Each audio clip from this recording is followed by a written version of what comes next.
I'm always fascinated when I come across an old box of my own stuff.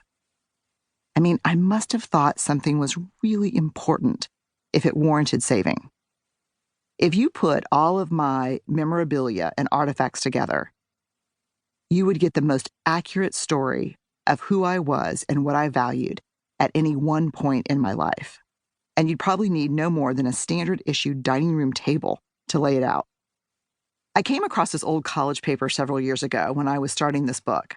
It's not a great or even a very good paper, but it knocked me off balance for a few months. I mean, I'm looking at this paper, and the title of it, of course, it's written in script, not on a computer, just written on, ruled paper. And the title of the paper is Why We Feel the Pain We Feel. It starts out with this line: throughout our lives, we must experience emotions and feelings that are inevitably painful and devastating. Next to the title in red, you can see this tiny A-. The date on the paper is October 9th, 1984. I mean, why have I been thinking about emotions for so long? Why has this always been so important? Can I even remember a time in my life when I wasn't thinking about emotions?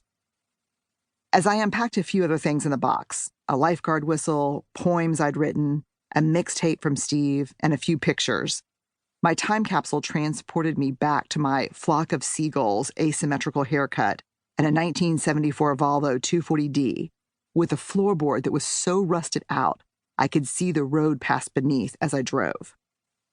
I spent a couple of days with my 1987 self and learned some things that I had either never known or never acknowledged, or things I possibly once knew and pushed way down. I come from a very tough, suck it up and get it done and don't talk about feelings family. Both of my parents had a hard upbringing with a lot of trauma, and despite their own unhappiness, they considered the life they gave us the height of mythical suburban bliss. In their high school years, my dad was the rage and grief-fueled football captain, and my mom was the head of the drill team and the president of half a dozen different clubs. She was everything she needed to be to redeem the reputation of what was inconceivable in the 1950s Leave It to Beaver era: having an alcoholic mother.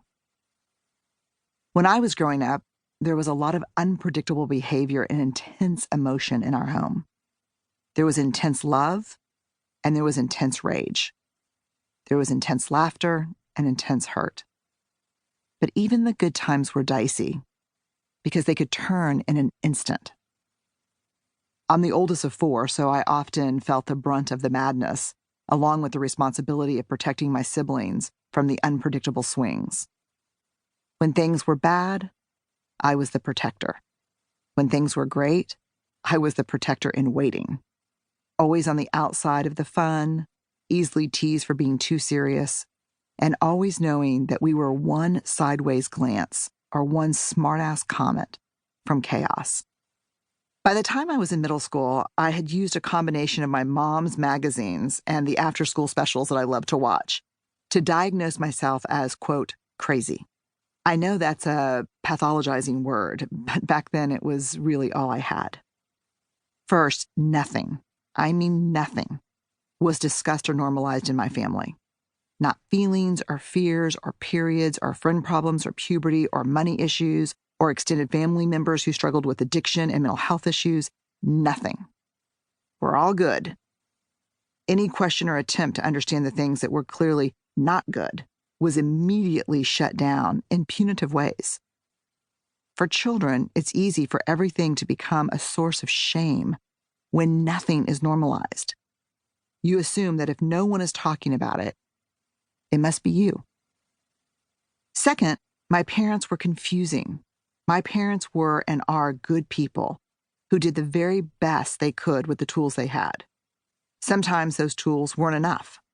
Growing up, they seemed to be funny, loving, well-liked, smart, great storytellers, and caring neighbors. People loved them.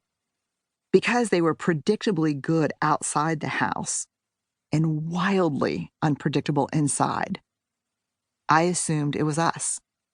And because I was the oldest, I assumed it was mostly me. And again, it was shaming for all of us when the inside behaviors didn't match the families on TV.